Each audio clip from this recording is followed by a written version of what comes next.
Kamrul. Stupid, তোর এত বড় সাহস তুই স্যারের নাম ধরে কথা বলছিস? তুই জানিস উনি কে?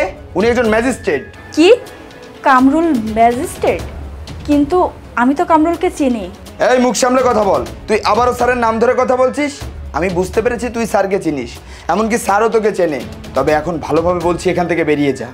কামরুল, একটা ছেলে তোমার সামনে আমাকে কিভাবে অপমান করছে, তুমি এখনো চুপচাপ বসে দেখছো? আমি তো তোমার বিবাহিত স্ত্রী। এই তুই তো ভালো বেহায়া। তোকে একবার বলেছি স্যারের নাম ধরে ডাকিস না, সেজন্য তোকে একবার থাপ্পড়ও দিয়েছি।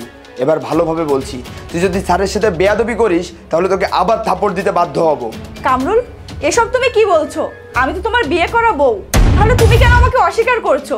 এসবের মানে কি? স্যার, এই স্টুপিডটা কি বলে? সে কি আপনার বিবাহিত স্ত্রী? কে আপনার স্বামী? কি উল্টাপাল্টা কথা বলছেন আপনি? আর আমি একটা জিনিস বুঝতে পারলাম না, রাকিব সাহেব, সরকারের পক্ষ থেকে আপনাকে কেন দেওয়া হয়েছে আমার সাথে?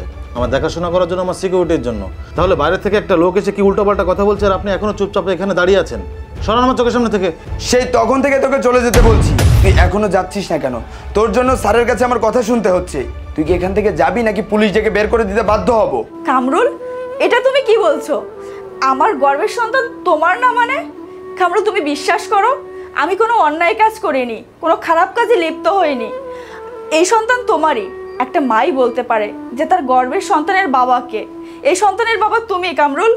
হ্যাঁ, একটা সময় তুমি আমার বিবাহিত স্ত্রী ছিলে, কিন্তু এখন আর নেই। সেটা পাস্ট ছিল। কি সব কিছু ভুলে গিয়েছো? মনে আছে 1 মাস আগের কথা? তুমি আর তোমার ভাই এসে কিভাবে আমার সাথে খারাপ ব্যবহার করেছিলে? এই নে ডিভোর্স লেটার। আমি আর তোর সঙ্গে সংসার করব না। আমি এখন সরকারি চাকরি করি, আমার সঙ্গে তোর যায় না। আর শোন, তোর থেকেও হাজারো কোটিপতি ছেলেরা আমার জন্য ওয়েট করছে।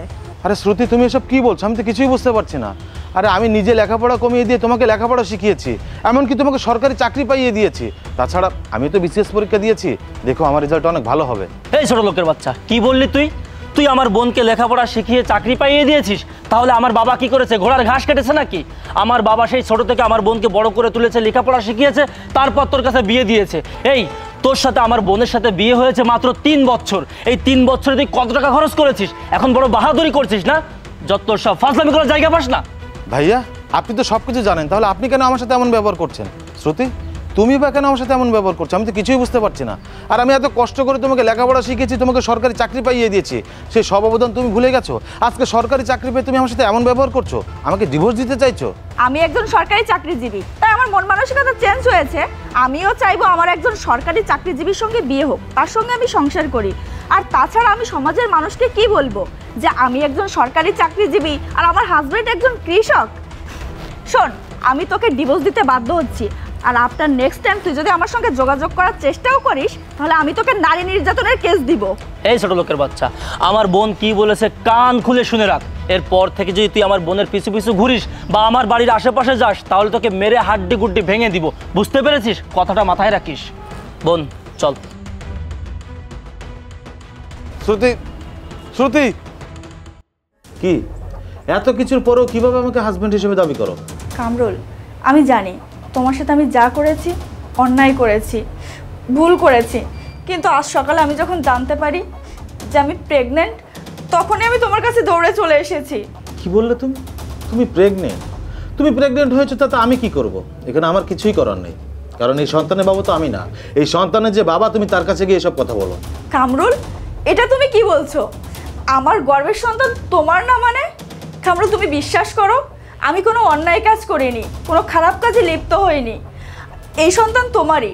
একটা মাই বলতে পারে যে তার গর্ভের সন্তানের বাবাকে। এই সন্তানের বাবা তুমি, কামরুল।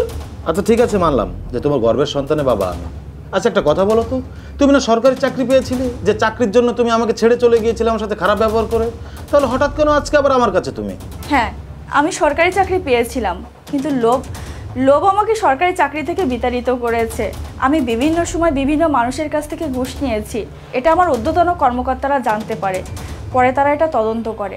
তদন্ত করার পরে যখন সত্যতা পায়, তখন আমাকে চাকরি থেকে বিতাড়িত করে। আমি সব কিছু হারিয়েছি, আমি এখন নিঃস্ব।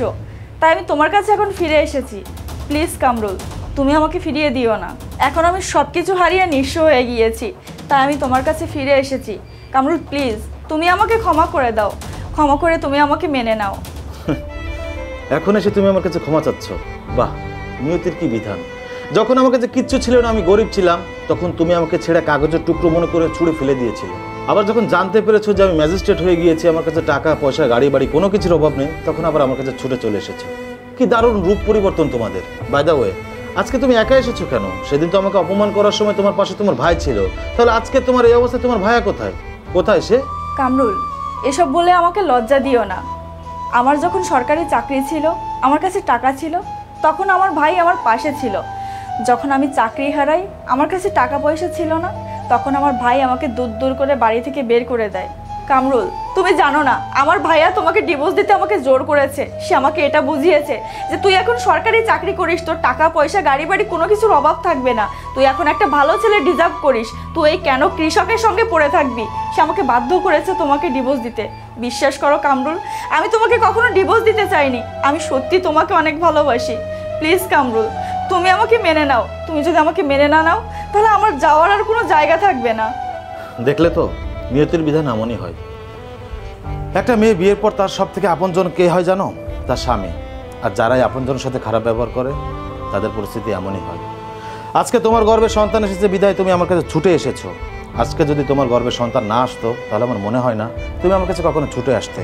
যাই হোক, আজকে তোমার গর্ভের সন্তানের জন্য না হয় তোমাকে আমি অ্যাকসেপ্ট করে নিচ্ছি, কিন্তু একটা কথা আছে না, মানুষের মন ভাঙা আর মসজিদ ভাঙা এক কথা।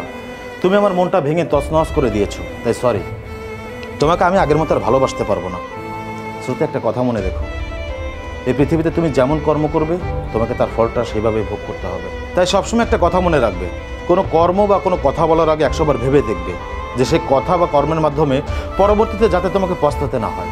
ঠিক আছে, তুমি ওয়েটিং রুমে গিয়ে বসো, আমি কাজ শেষ করে আসছি, একসাথে বাসায় যাবো।